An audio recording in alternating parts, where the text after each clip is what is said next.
My name is Louise Jones, and I am principal of McKinley Tech High School.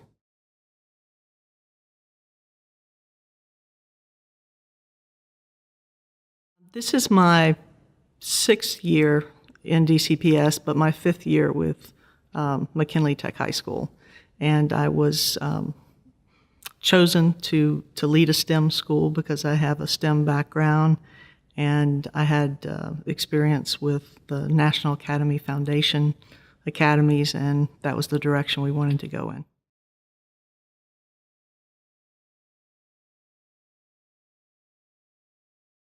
My vision for the school and for the students would be, I want the school to be one of the top schools in the area, definitely in the district, but also in the surrounding area. I want my students to be able to be career or college ready. I think it's important that they leave school qualified either to go into the workforce at a high-paying position, or that they're qualified to get into any college that they desire.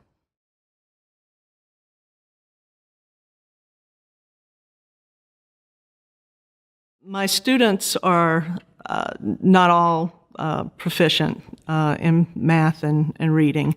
When we were under the DC CAS grading system, that testing system, we did very, very well. Now that we've moved to Park, we are still struggling a bit to get up to the 55 mark.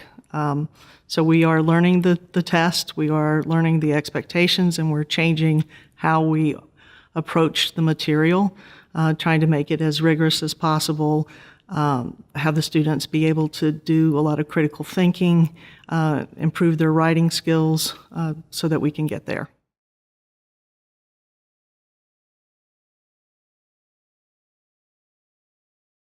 I do believe that I'm responsible for the academic growth of my students.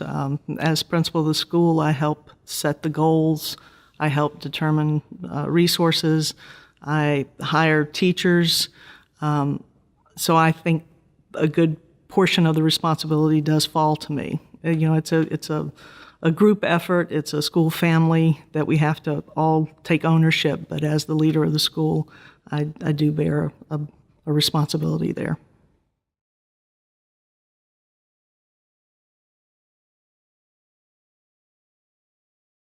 My academic expectations for all of my students would be that they give it their best effort.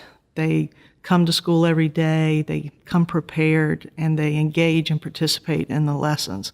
Because I feel like if they do those things, they're going to be academically prepared.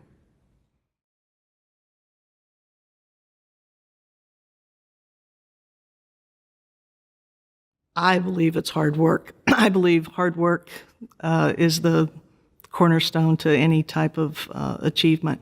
There are, of course, people who are naturally gifted in various areas and who are very intelligent, but I think academic achievement just comes from hard work, from putting in the time and going through the process of learning the material. So I vote for hard work every time.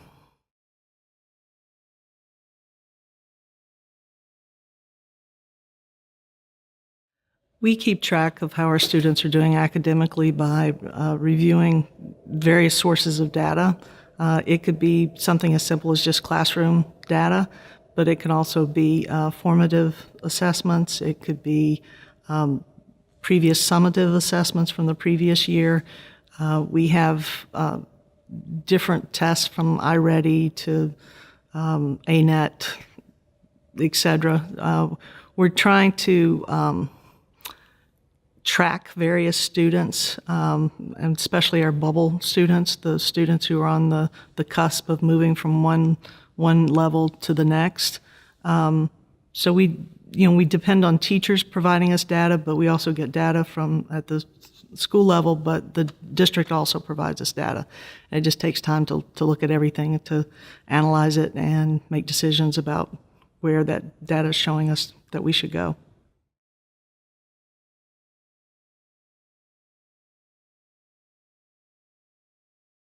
Behavioral expectations for my students would be that, they're kids, they can act like kids, but we want them to be safe and we want them to be on task and focused on academics when they need to be focused on academics.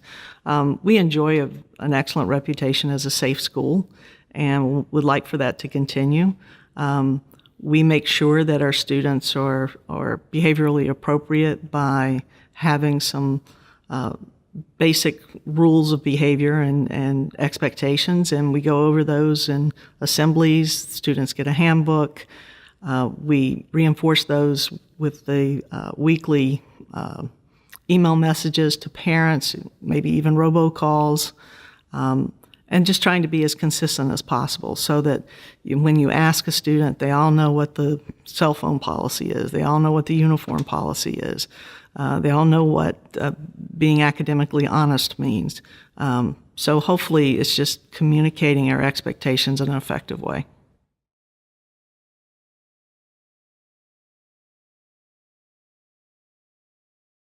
We enforce rules. Just any teacher, any staff member who sees something that's wrong or not appropriate addresses it. We try to address it on the lowest level possible. We have a couple of staff members who are charged with, that's just their duty during the day, is safety and monitoring behavior, our deans of students and even our ISS coordinator. But it's a responsibility for the school as a whole, so it doesn't fall to just one person. And we hope that we can keep things at a very low level, just redirection, talking to the student, talking to a parent. And if we have to go up the chain in order to change behaviors, then we do that too.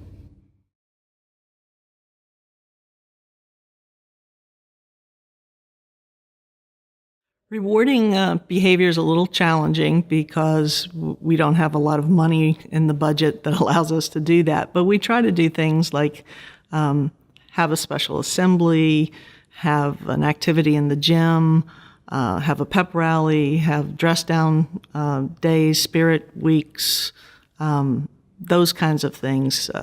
Kids enjoy those, and those are sort of their rewards.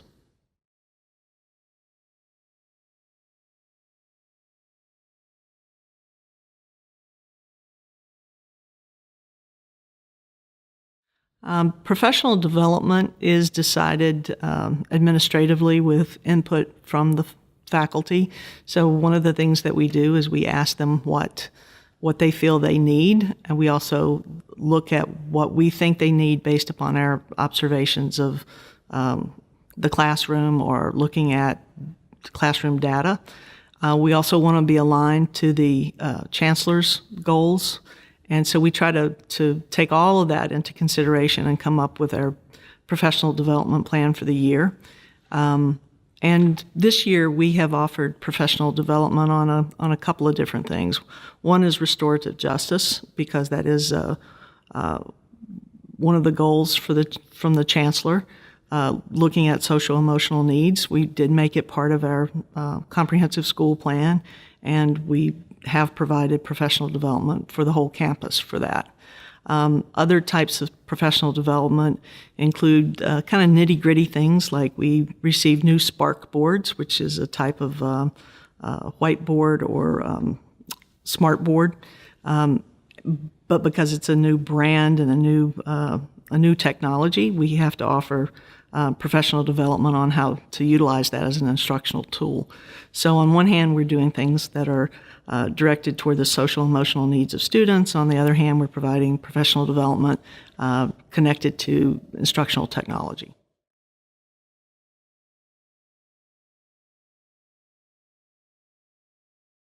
Filling teacher vacancies, we have a couple of different means, and basically it depends on the time of year.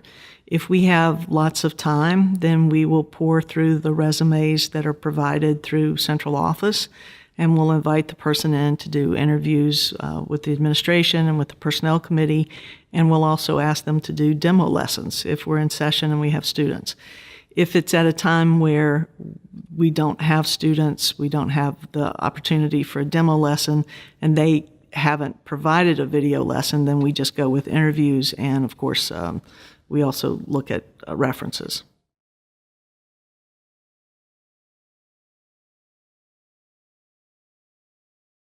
Teacher evaluation in DCPS is done through the impact instrument.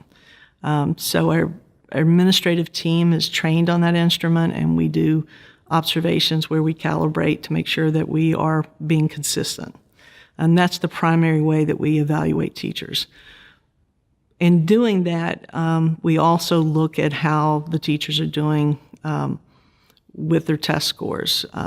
Is it a teacher who has a really good, positive, fantastic classroom observation, but their students aren't achieving? Well, that's a disconnect, and we need to address that. So that's something that we try to look at. We don't always have the data in a timely way, and that's where the formative assessments come in. We look at those to see how well the students are doing.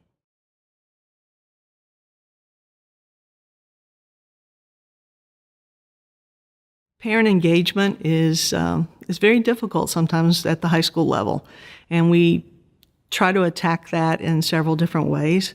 One is just strictly through frequent communication, and the communication can take various methods. It might be a robocall home to inform them of an event or meeting. It could be an article on our website, but I've found that the most effective communications occur weekly through our email listservs. And we put a lot of information in those emails, information about what's happening academically, but they also include school-wide events and maybe ways that parents can also get involved.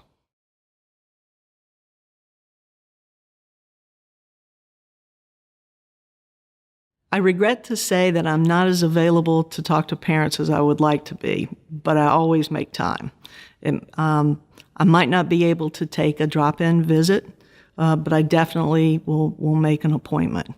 I'm the principal of two schools. I'm the principal of a high school and a principal of a middle school. They're both on the same campus, but because I have a very wide range of duties, my time is very scheduled.